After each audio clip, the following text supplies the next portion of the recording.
The U.S. is the largest consumer producer and exporter of corn in the world. Well, if you're wondering why farmers are so concerned about their farm finances, right now they really just can't catch a break. It's not just because corn prices are below break even for most. It's the fact input prices are so high.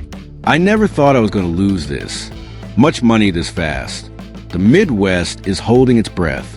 Acres of corn sway in the wind, but no engines rumble, no combines roll. Buyers have disappeared, prices have crashed, and shipments meant for China are stacked in limbo. Families who've worked the same soil for generations are watching their seasons slip through their fingers. Meanwhile, north of the border, Canada is moving fast, locking in deals with Japan, South Korea, and Europe, turning global attention its way. American grain sits trapped in silos while Canadian shipments sail toward new markets. How did this reversal happen so suddenly? Who pulled the strings in this global shift?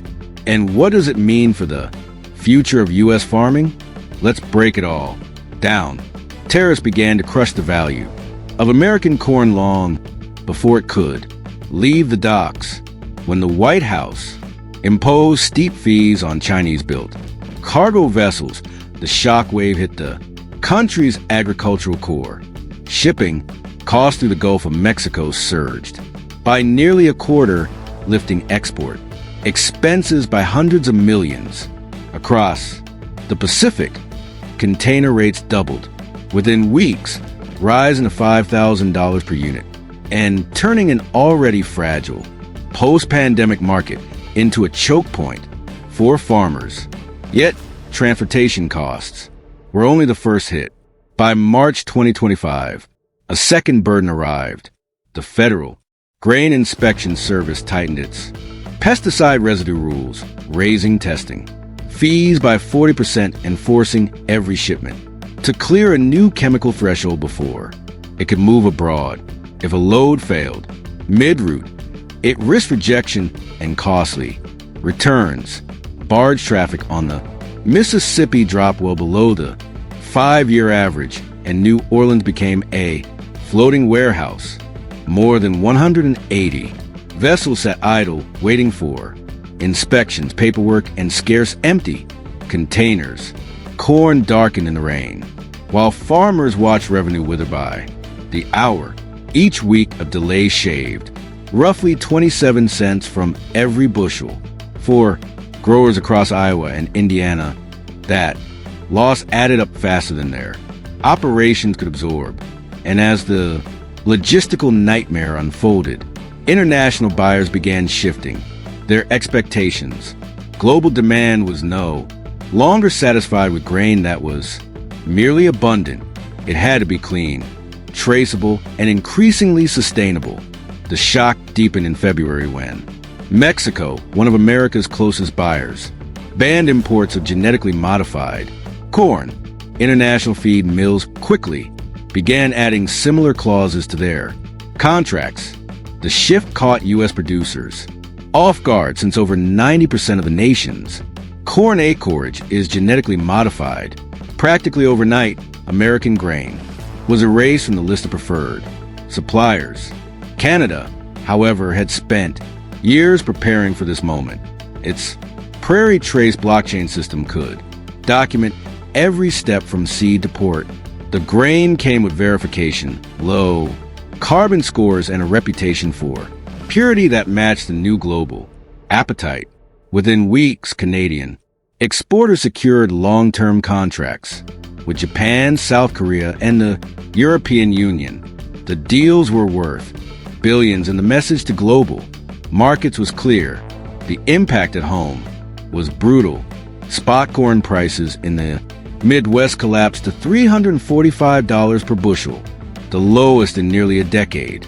Meanwhile, corn grown in Manitoba earned $4.20 20 cents per bushel, reflecting the premium placed on traceability and environmental compliance.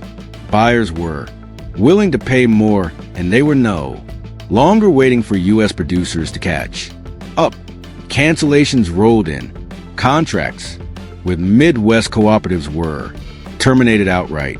Barges remained at anchor.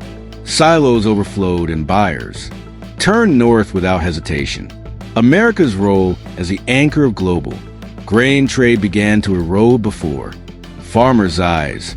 Canada's shipments checked every box that the modern market demanded, and trust had become a currency as valuable as the grain itself. The domino effect spread quickly. Corn stocks on U.S. farms swelled to a 6-year high.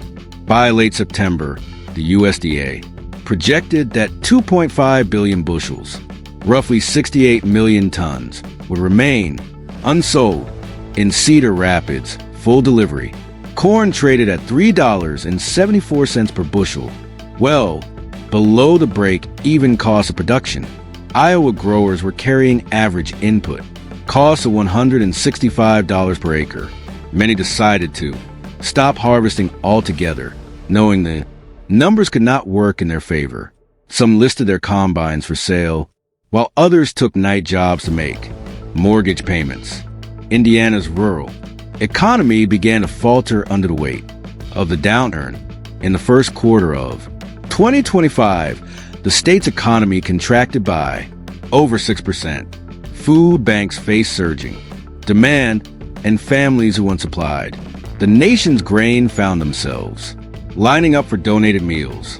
The Food Bank of Indiana warned that over 130 million meals for low-income households were at risk of disappearing as funding and surplus grain programs dried up. Further west, Illinois ran into its own crisis. The Mississippi River's low water levels, now an almost annual problem, forced shippers to cut loads and shorten their tows for a third year in a row. Each ton of corn cost an extra $20 to move. Barges waited for weeks, and the delay rippled across the supply chain. With storage maxed out and no profitable way to move the harvest land, investment firms began buying distressed farms at a fraction of their previous value. The ethanol industry, a key outlet for surplus corn, faltered under the pressure. Production in the Midwest dropped to under 88% of capacity. 25 plants were idled, sidelining more than 1 billion gallons of output.